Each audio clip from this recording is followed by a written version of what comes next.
Hallelujah, praise the Lord.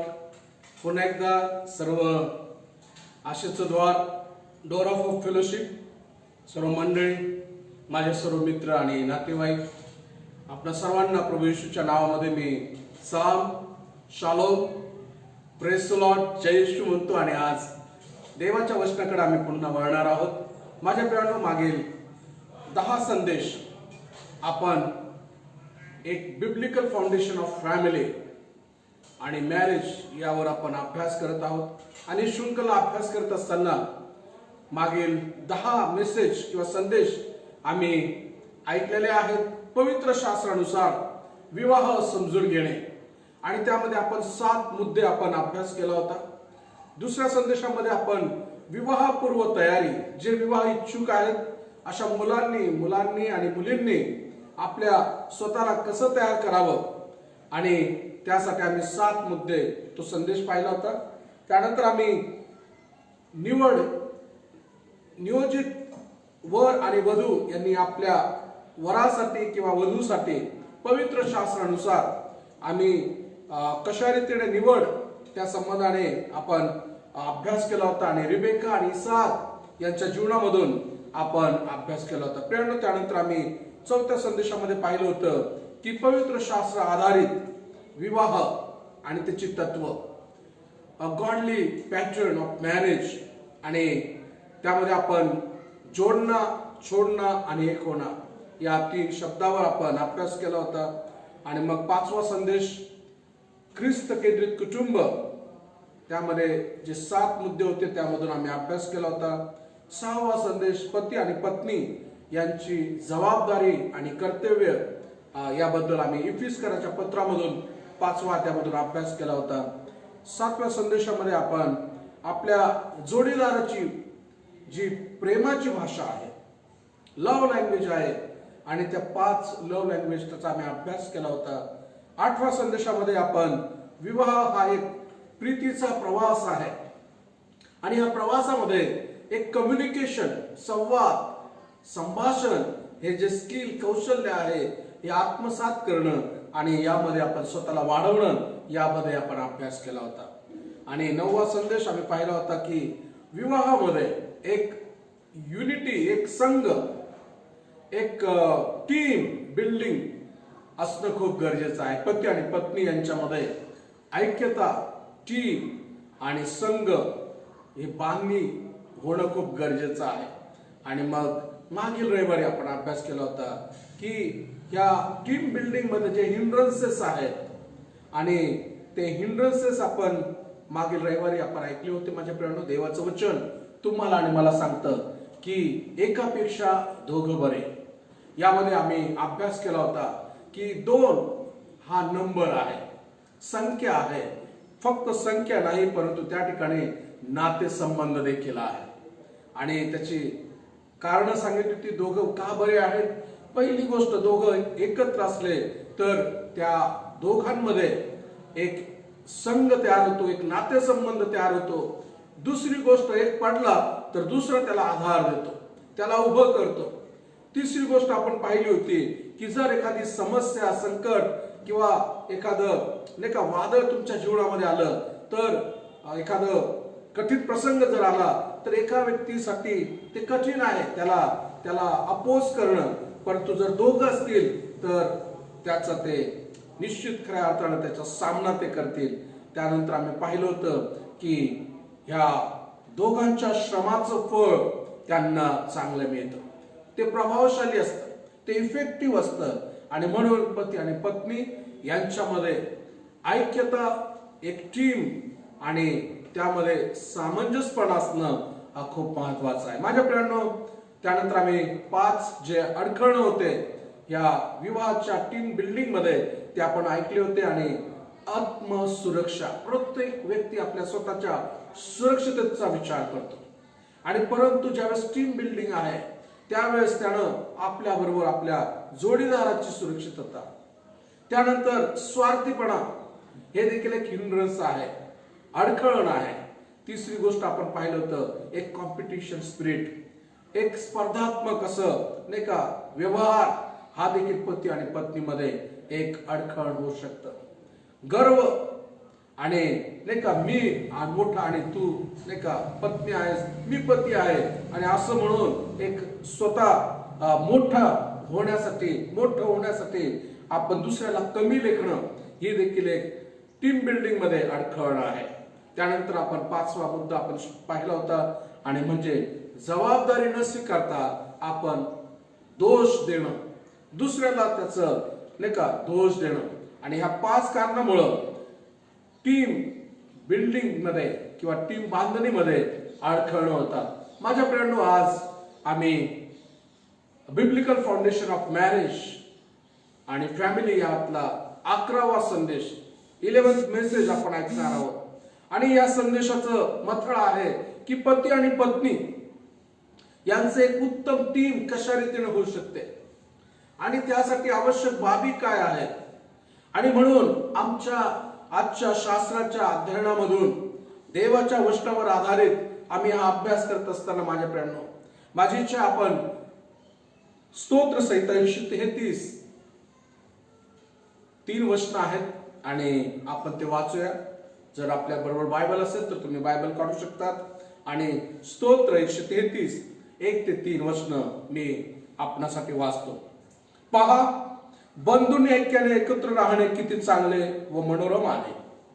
ते मस्तकावर ओतलेल्या अहरोनाच्या दाढीवर उतरलेल्या त्याच्या वस्त्राच्या काठापर्यंत ओघळलेल्या बहुमोल तेलासारखे आहे. सियोन डोंगरावर उतरणाऱ्या हर्मोन पर्वताच्या देवरासारखे ते आहे, कारण ते परमेश्वराने आशीर्वाद म्हणजे अनंतकालिक जीवन देण्याचे ठरविले आहे. माझ्या प्रियांनो, या ऐक्यतेच्या ह्या स्तोत्रामध्ये बंधूंचा ऐक्यता, पती पत्नीची ऐक्यता, मंडळीची ऐक्यता, कुटुंबाची ऐक्यता आणि देवाचं वचन तुम्हाला मला सांगतं की ज्या ठिकाणी ऐक्यता आहे त्या ठिकाणी समंजसपणा आहे. ज्या ठिकाणी ऐक्यता आहे त्या ठिकाणी परमेश्वरानं आपला आशीर्वाद, आपला अभिषेक, आपला आनंद देण्याचं त्या ठिकाणी अभिवचन दिलेलं आहे. आणि म्हणून अशा पती पत्नीच्या संबंधामध्ये, अशा घरामध्ये, अशा मंडळीमध्ये, अशा समाजामध्ये जर ऐक्यता आहे, जर एक टीम आहे, तर त्या ठिकाणी देव हा स्वतः प्रसन्न होतो माझ्या प्रियांनो. आणि अशा घरामध्ये देवाचा अभिषेक, एक ताजेतवानापणा त्या कुटुंबाला प्राप्त होतो आणि म्हणून परमेश्वर त्या ठिकाणी आशीर्वाद देण्याचं या ठिकाणी अभिवचन देत आहे. या ठिकाणी ज्यावेळेस आपण म्हणतो बंधूंनी ऐक्यतात किंवा ऐक्यतेमध्ये राहणं किंवा एकत्र राहणं म्हणजे एकमेकाला समजून घेणं, एकमेकाच्या विचारांचा आदर करणं, एकमेकांच्या पती पत्नीच्या नाही का भूमिका आणि कार्य समजून घेते आणि पती देखील पत्नीची भूमिका आणि कार्य समजून घेते. आणि म्हणून त्याचा परिणाम काय होतं? त्याचा परिणाम असा होतो की पती आणि पत्नी हे दोघं ज्यावेळेस एक होतात, पवित्र शास्त्रानुसार की ती दोघं नाही का एक देह होते. पवित्र शास्त्रामध्ये पती आणि पत्नीच्या संबंधामध्ये, नातेसंबंधामध्ये देवाचं वचन म्हणतं 1+1=1. पती आणि पत्नी ज्यावेळेस एकत्र येतात, परमेश्वर त्यांना एक देह, एक शरीर म्हणून पाहतो. आणि म्हणून त्या ठिकाणी आपण पाहतो की त्या दोघांच्या ऐक्यतेमध्ये, त्या दोघांच्या संघामध्ये किंवा टीम मध्ये ते एकमेकाला नाही का सहकारी होतात, एकमेकाला ते पूरक होतात, ते एकमेकाला स्पर्धात्मक किंवा प्रतिस्पर्धी म्हणून ते पाहत नाही. आणि म्हणून त्या ठिकाणी आपण पाहतो की तो पती किंवा ती पत्नी एक पात्री नाट्यप्रयोग तो होऊ शकत नाही. तो दोघं जण त्या ठिकाणी असतात, दोघं मिळून त्यासाठी नाही का ज्या उद्देशाने देवाने त्यांना एकत्र केला आहे तो उद्देश साध्य करण्यासाठी ते दोघेही भावनिकरित्या, बौद्धिकरित्या, भौतिकरित्या, आध्यात्मिकरित्या या संबंधामध्ये ते मुळावलेले होतात. आणि म्हणून माझ्या प्रियांनो, एक टीम म्हणून ज्या वेळेस ते दोघं जण एकत्र येतात, ते एकमेकाच्या गुणांचा आदर करतात. देवापासून जे कृपादान त्यांना प्राप्त झालेलं आहे त्या कृपादानामध्ये ते एकमेकाला वाढण्यासाठी मदत करतात आणि सहकार्य करतात. आणि म्हणून त्यांनी जे काही ते पती पत्नी हातामध्ये कार्य घेतात ते सर्व कार्य सिद्धीस जातं. आणि म्हणून माझ्या प्रियांनो, कुटुंबामध्ये पती पत्नीमध्ये एक टीम, एक संघ बांधणे खूप गरजेचे आहे. आणि देवाचं वचन, आज त्या वचनातून आम्ही पाहणार आहोत की टीम बांधणीसाठी ज्या महत्वाच्या गोष्टी आहेत त्या एकूण 7 आहेत, परंतु आज मी 3 महत्वाच्या बाबी आज आपण त्याचा अभ्यास करणार आहोत. आणि माझी इच्छा आहे की मत्ती कृष्ण वर्तमान 20वा अध्याय आणि 25 ते 28 या वचनामध्ये पहिला मुद्दा किंवा एक पती आणि पत्नी यामध्ये एक संघ, एक टीम कशा रीतीने बनू शकते. तर पहिली गोष्ट, पहिला मुद्दा आहे की त्या वैवाहिक संबंधामध्ये टीम म्हणून कार्य करत असताना पती आणि पत्नी ह्या दोघांचं हृदय, एक सर्वंट लिडरशिप, एक सेवक हृदय त्या दोघांमध्ये असणं गरजेचं आहे. पहिली महत्वाची गोष्ट, पती आणि पत्नी ज्यावेळेस ते विवाहामध्ये एकत्र येतात त्यावेळेस त्या दोघांनी आपलं जे हृदय आहे, अंतःकरण आहे, आपला जो स्वभाव आहे, आपला जो विवाहाकडे पाहण्याचा दृष्टिकोन आहे, त्यामध्ये त्यांनी सेवकीय हृदय धारण करणं गरजेचं आहे. Servant leadership. आणि प्रभू येशूने तुम्हाला आणि मला या ठिकाणी मत्तीच्या शुभवर्तमानामध्ये 20वा अध्याय आणि 25 ते 28 वचनामध्ये प्रभू येशू त्याच्या शिष्यांबरोबर बोलत असताना म्हणतो, येशूने त्यास बोलावून म्हटले, परराष्ट्रीयांवर त्यांचे अधिपती प्रभुत्व चालवितात व मोठे लोकही अधिकार चालवितात. हे तुम्हास ठाऊक आहे. तसे तुम्हामध्ये नाही. तर जो कोणी तुम्हामध्ये श्रेष्ठ होऊ पाहतो तो तुमचा सेवक होईल, आणि जो कोणी तुम्हामध्ये पहिला होऊ पाहतो तो तुमचा दास होईल. याप्रमाणे मनुष्याचा पुत्र सेवा करून घ्यावास नाही, तर सेवा कराव्यास व पुष्कळांच्या खंडणीसाठी आपला प्राण अर्पण करण्यास आला आहे. माझ्या प्रियांनो, या ठिकाणी आपण पाहतो की प्रभू येशू ख्रिस्त त्याच्या शिष्यांशी बोलत असताना त्यांना सांगत आहे की जो कोणी पहिला होऊ पाहतो, जो कोणी मोठा होऊ पाहतो, त्यानं सर्वांचा दास, सर्वांची सेवा केली पाहिजे. आणि त्यामध्ये तो आपल्या स्वतःचं उदाहरण या ठिकाणी देतो. तो की मी आलो आहे ते सेवा करून घ्यावयास नाही, तर सेवा करावयास आलो आहे. आणि म्हणून या ठिकाणी आपण प्रभू येशूचं स्वतः उदाहरण जर पाहिलं तर माझ्या प्रियांनो, त्या ठिकाणी योहानाच्या शुभवर्तमानामध्ये आणि 13वा अध्यायामध्ये आणि 14 आणि 15 या 2 वचनामध्ये प्रभू येशू ख्रिस्त त्याच्या शिष्यांबरोबर शेवटलं भोजन घेत असताना माझ्या प्रियांनो त्याने आपल्या शिष्यांचे पाय धुतले, त्यांची सेवा केली. माझा येशू आणि तुमचा येशू हा जरी देवाचा पुत्र होता, तो देवा समान होता, तरी देखील त्यानं त्याच्या शिष्यांचे पाय धुतलेत. माझ्या प्रियांनो, त्यानं सेवेच्या द्वारे, नम्रतेच्या द्वारे, त्याने एक पुढारीपणा, त्यानं त्याच्या शिष्यांसमोर एक कित्ता, एक मॉडेल म्हणून त्यांच्या समोर त्यानं आपला आदर्श ठेवला. आणि म्हणून या ठिकाणी जे प्रभू येशू त्याच्या शिष्यांना शिकवत आहे, फक्त शिकवलेलं नाही पण आपल्या जीवनाच्या कृतीमधून. कारण माझ्या प्रियांनो, शिष्य आपसामध्ये बोलत होते की आमच्यामध्ये मोठा कोण आहे, आणि त्यांच्यामध्ये स्पर्धा चालू होते. आणि प्रभू येशूने ते ओळखलं आणि त्यांना शिकवलेलं असताना आता कृती करण्याची वेळ आली होती. कारण त्याला माहिती होतं की आता माझ्या पित्याकडे जाण्याची वेळ आलेली आहे. आणि या शिष्यांमध्ये एक कॉम्पिटिशन स्पिरिट आलेलं आहे, प्रतिस्पर्धा त्यांच्यामध्ये निर्माण झालेली आहे. आणि म्हणून त्यानं काय केलं, देवाचं वचन म्हणतं की तो उठला, त्याने आपले बाह्य वस्त्र काढून ठेवले, रुमाल घेऊन कमरेस बांधला, आणि मग तो गंगाळात पाणी ओतून शिष्यांचे पाय धुवू लागला, आणि कमरेस बांधलेल्या रुमालानं ते पाय पुसू लागला. माझ्या प्रियांनो, या ठिकाणी प्रभू येशूनं त्याच्या मंडळीचे पाय, त्याच्या वधूचे पाय त्यानं धुतलेले आहे. प्रभू येशू आपल्या मंडळीसाठी म्हणतो की देवाचं वचन तुम्हाला आणि मला सांगतो, रोम 5 आणि वचन 8 मध्ये, की देव आपल्यावरच्या प्रीतीचे प्रमाण हे देतो की आम्ही पापी असता ख्रिस्त आमच्यासाठी वधस्तंभावर बेला. माझ्या प्रियांनो, तो देव त्या येशूनं तुमच्यावर आणि माझ्यावर मंडळी म्हणून त्यानं प्रीती केली, वधू म्हणून त्यानं प्रीती केली. तो फक्त स्वर्गातून म्हणाला नाही आय लव्ह यू, परंतु माझ्या प्रियांनो त्याने आपला स्वर्ग सोडला, आपलं स्थान सोडलं, आपलं देवपण बाजूला ठेवलं आणि एक मनुष्य प्रतिरूपाचं होऊन एक दासाचं स्वरूप त्यानं धारण केलं. एका गायीच्या गोठ्यात आणि एका कुमारीच्या पोटामध्ये त्यानं जन्म घेतला आणि माझ्या प्रियांनो त्यानं तुमच्या आणि माझ्या पापासाठी वधस्तंभावर आपल्या स्वतःच्या रक्ताचं आणि शरीराचं त्याने प्रायश्चित्त केलं. त्याला पूर्णत आलंय. तिसऱ्या दिवशी तो जिवंत झाला माझ्या प्रियांनो. आणि ही प्रीती आहे, ही एक प्रीती त्यानं त्याच्या कृतीमधून त्यानं दर्शवलेली आहे. आणि म्हणून या ठिकाणी प्रभू येशू हा वर आणि मंडळी वधू आहे.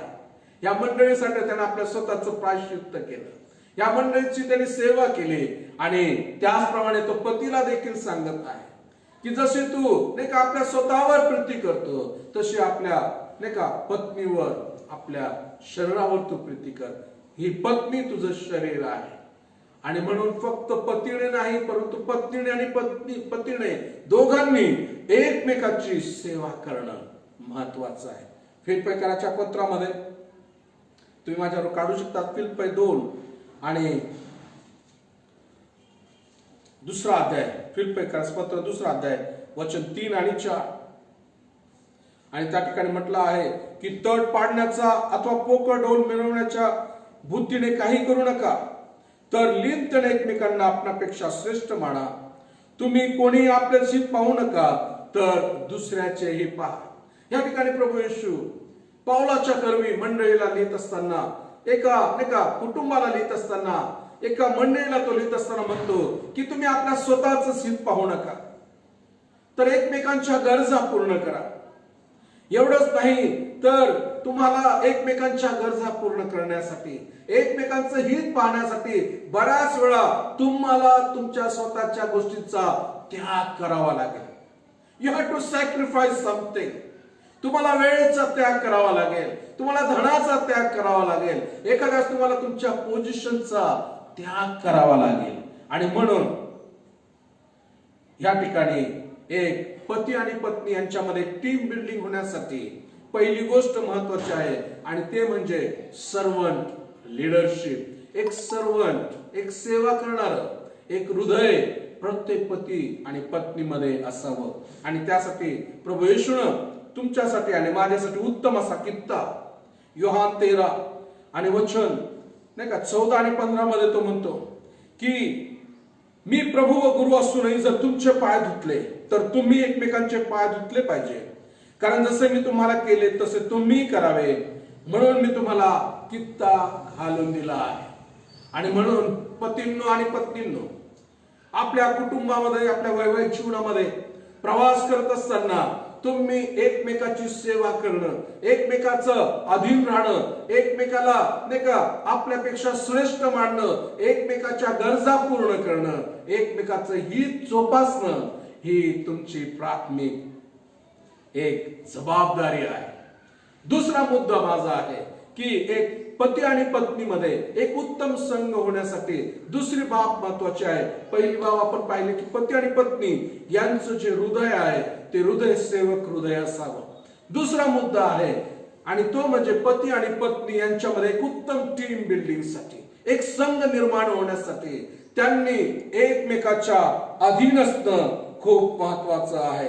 आणि इफिसकरांचं पत्र आणि 5व्या अध्यायामध्ये या ठिकाणी आपण वाचतो इफिस 5 आणि वचन 21 मध्ये ख्रिस्ताचे भय बाळगून एकमेकांच्या अधीन असा.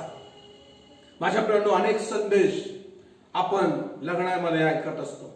लग्न विधीमध्ये बहुतेक पाळक लोक हा संदेश देत असतात. इफिसकरांचं पत्र 5वा अध्याय आणि 22 ते 33 वचन यावर संदेश होतो. आणि 22व्या वचनाची सुरुवात होते, स्त्रियांनो तुम्ही जशा प्रभूच्या अधीन तशा आपापल्या पतीच्या अधीन असा, कारण जसा ख्रिस्त मंडळीचे मस्तक आहे तसा पती पत्नीचे मस्तक आहे, शिवाय ख्रिस्त हाच शरीराचा धारणारा आहे. आणि ज्यावेळेस हा संदेश पाळत देत असतात आणि मग पती आपल्या पत्नीला म्हणतो ऐक किती सुंदर संदेश देत आहे. आणि स्त्रियांनो जशा तुम्ही प्रभूच्या अधीन तशा आपापल्या पतीच्या अधीन असा. आणि हा संदेश पुरुषांना अधिक आवडतो आणि स्त्रियांना ते उत्तेजन देतात पत्नीला की ऐका हा संदेश पाळत काय म्हणत आहे. पण माझ्या प्रियांनो, आज हा संदेश खऱ्या अर्थानं वचन 21 पासून सुरू होतो. Ephesians 5 आणि वचन 21 मध्ये म्हटलं आहे, ख्रिस्ताचे भय बाळगून एकमेकांच्या अधीन असा. खूप उत्तम गोष्ट माझ्या प्रियांनो, आज या ठिकाणी देवाच्या वचनातून तुम्हाला आणि मला शिकायला मिळत आहे. हे सत्य आहे की ख्रिस्त जसं मंडळीचं मस्तक आहे, तसा पती हा पत्नीचं मस्तक आहे. त्याला पुढारीपणा दिलेला आहे, त्याला एक देवानं एक जबाबदारी दिलेली आहे. परंतु एक गोष्ट निश्चित आहे, त्याच्या अगोदर असं म्हटलेलं आहे की जर तुम्ही ख्रिस्तावर प्रीती करतात, जर तुम्ही ख्रिस्ताचा भय धरतात, तर तुम्ही एकमेकांच्या अधीन म्हणजे एकमेकाला आपल्यापेक्षा श्रेष्ठ मान्य आहे. आणि म्हणून पवित्र शास्त्र आम्हाला सांगतं की प्रभूचं भय धरून तुम्ही एकमेकाच्या अधीन असा. माझ्या प्रियांनो, वैवाहिक जीवनामध्ये, कौटुंबिक जीवनामध्ये निश्चित पुरुष किंवा पती हा पुढारी आहे. परंतु अशा जीवनातील काही भागामध्ये, कौटुंबिक जीवनामध्ये, आपल्या वैवाहिक जीवनामध्ये अशा काही बाबी आहेत की ज्या ठिकाणी पत्नीला नाही का आपण एक पुढारी पण दिलं पाहिजे. पत्नीला देखील आपण स्वातंत्र्य दिलं पाहिजे. पत्नीला तिला आपण जसं ती आपल्याला हिशोब देणं लागते, ती जशी आपल्या अधीन आहे तसं पतीने देखील तिला हिशोब देणं, एक अकाउंटेबिलिटी असलं पाहिजे, एक ट्रान्सपरंट, एक पारदर्शकता त्याच्या जीवनामध्ये आणि व्यवहारामध्ये असली पाहिजे. आणि म्हणून या ठिकाणी असं म्हटलेलं आहे की तुम्ही स्वतःहून एकमेकाच्या अधीन राहणं, स्वतःहून आपल्यापेक्षा आपल्या पार्टनरला, आपल्या जीवनसाथीला श्रेष्ठ मानणं खूप महत्वाचं आहे. माझ्या प्रियांनो, बऱ्याच वेळा स्त्रिया आज देखील नाही का, पहिल्याच्या काळामध्ये पुरुष काम करायचे, स्त्रिया घरी मुलं आणि नाही का संसार सांभाळत होते. घरामध्ये स्त्रिया नाही का त्यांचा सर्व व्यवहार पाहत होते. परंतु आता परिस्थिती आणि काळ बदललेला आहे. एका पुरुषाच्या नाही का कमाईवर किंवा त्याच्या मेहनतीवर घर चालत नाही.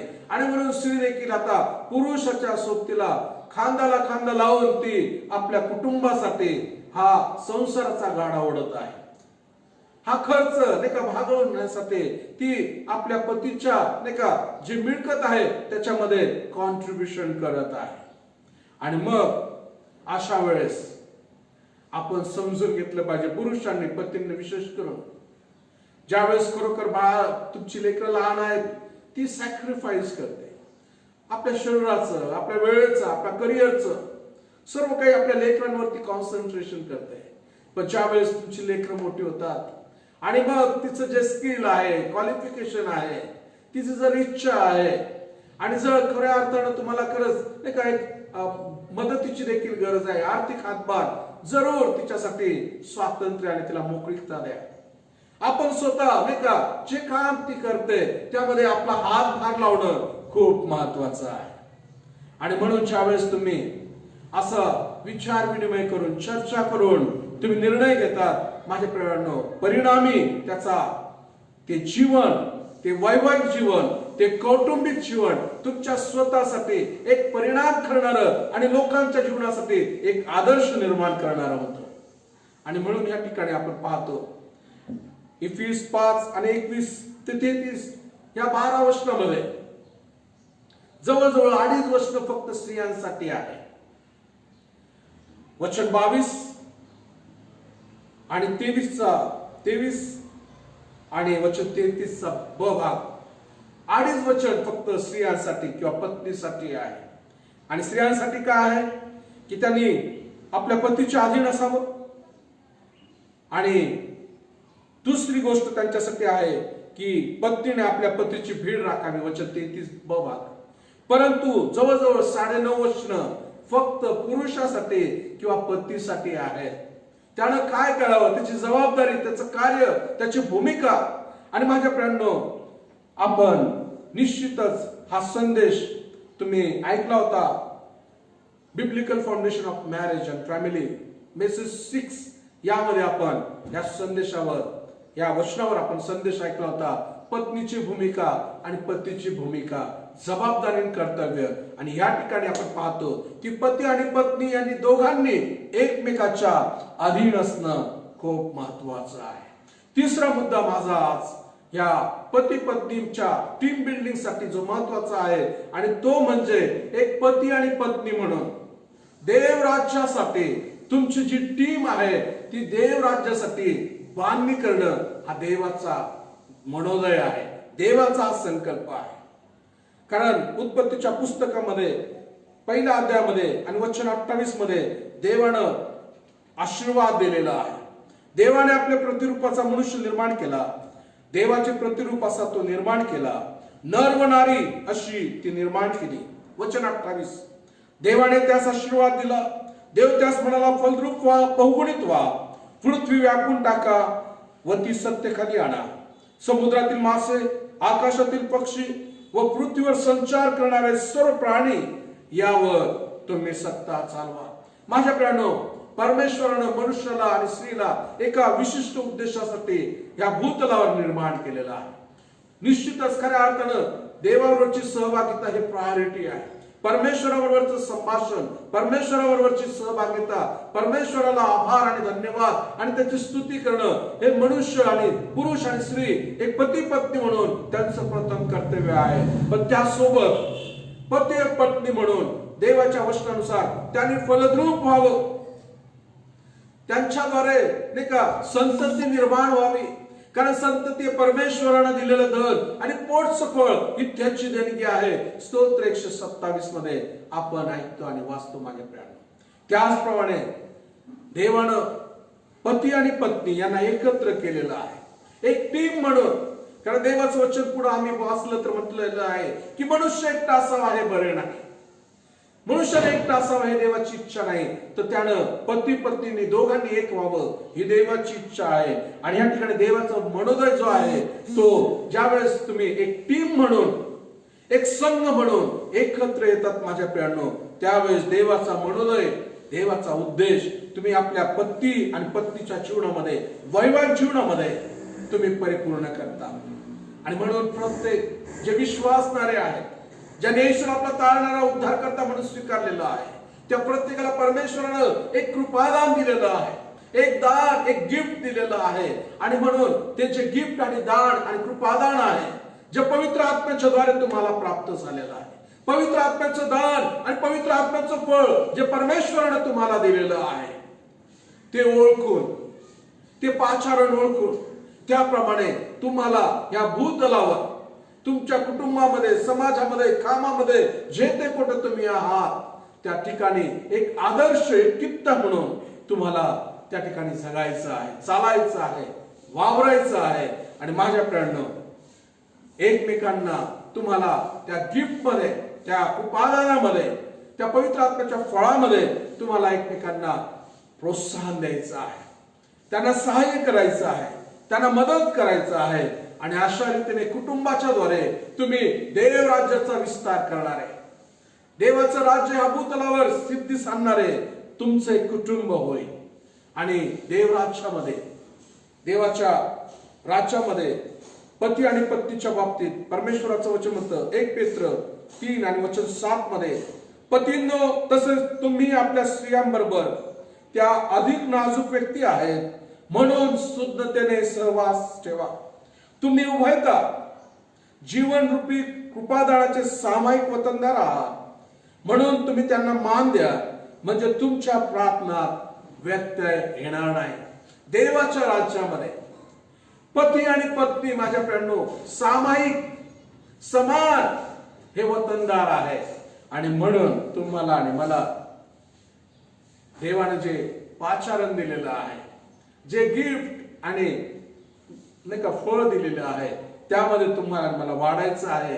आणि एक या देवाच्या राज्यामध्ये एक संघ, एक टीम म्हणून आपल्या स्वतःसाठी, परिवारासाठी, ज्या मंडळीमध्ये तुम्ही आहात त्या मंडळीसाठी, ज्या समाजामध्ये, ज्या घराच्या आजूबाजूच्या शेजारी लोकांसाठी तुमचं कुटुंब एक टीम म्हणून, एक संघ म्हणून देवराज्य वाढवणारं, देवराज्याचा एक्सपांड करणारे तुम्ही आणि मी व्हावं ही देवाची इच्छा आहे. आणि म्हणून आज आम्ही 3 बाबी आज महत्वाच्या शिकलेलो आहोत की एक पती पत्नी म्हणून एक संघ, एक टीम तयार करत असताना महत्वाच्या गोष्टी, पहिलं मुद्दा आहे की विवाहामध्ये पती आणि पत्नी यांचं हृदय एका सेवकाचं हृदय, सेवा करण्याचं हृदय असावं. आणि प्रभू येशू त्याच्यासाठी आम्हाला उत्तम उदाहरण आणि किस्सा आहे. येशू आणि मंडळी, पती आणि पत्नी, वर आणि वधू या नातेसंबंधामधून आपण ऐकलं. एकमेकाच्या अधीन असणं दुसरा मुद्दा. आणि निश्चितच खऱ्या अर्थानं देवाचं वचन आम्हाला हेच सांगतं की जर आम्ही देवावर प्रीती करतो, त्याचं भय धरतो, तर आम्ही एकमेकाच्या अधीन असावं. आणि तिसरा मुद्दा जो आहे तो म्हणजे एक परमेश्वराच्या राज्य करता, एक तुमचं पती पत्नीचे जे नातेसंबंध आहे, एक संघ, एक टीम म्हणून त्याच्या राज्याचा विस्तार करणारे व्हावं, त्याचं गौरव करणारे व्हावं. आणि देवराज्यामध्ये तुम्ही पती आणि पत्नी दोघंही सामायिक वतनदार आहेत. देवभक्त करू या वचनाच्या द्वारे प्रभू तुमची भेट घेऊ. प्रार्थना करूया.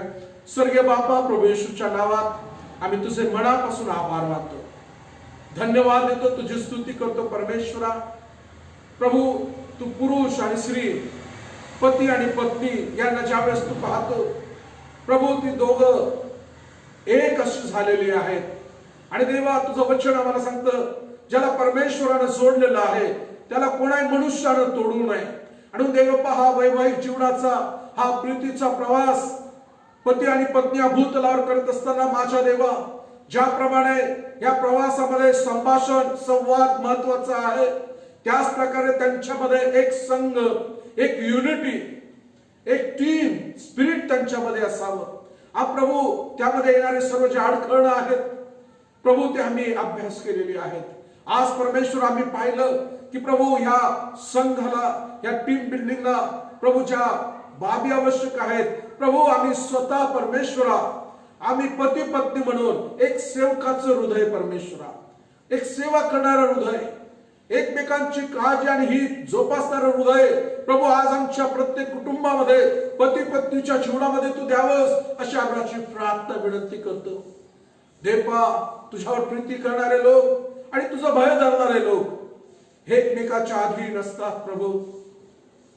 हो दे, या दिवसामध्ये परमेश्वरा पती आणि पत्नीने एकमेकाच्या अधीन असावं अशी दया आणि कृपा तू कर प्रभू. आम्ही आज शिकलेलो आहोत की देवराज्यासाठी प्रभू पती पत्नीचं संघ आणि एक युनिटी आणि एक टीम म्हणून देव बाप्पा, तुझं राज्य या भूतलावर, आमच्या कामाच्या ठिकाणी आम्ही राहतो त्या शेजारी परमेश्वरा, ज्या मंडळीचे सहभाग आम्ही आहोत त्या मंडळीसाठी माझ्या देवा, आमचं कुटुंब परमेश्वरा, पती पत्नीचे नाते संबंध माझ्या देवा, अनेकांच्या जीवनासाठी एक आदर्श आणि कित्ता होऊ दे आणि त्याद्वारे तुझं राज्य एक्सपॅन्ड तू केला जाऊ दे बाबा.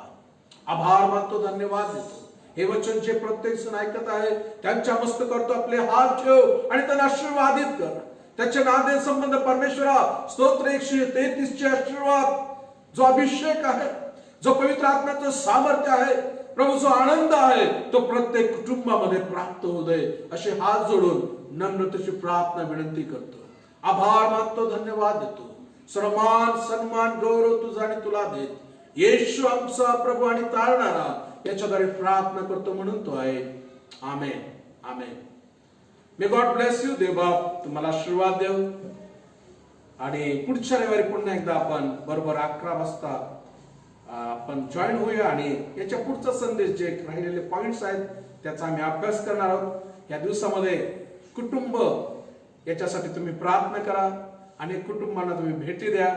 जे सिनियर आहेत त्यांनी, जे नवीन विवाहित कपल्स आहेत, विवाह इच्छुक जे कपल आहेत त्यांना तुम्ही काउन्सिलिंग करा, मार्गदर्शन करा.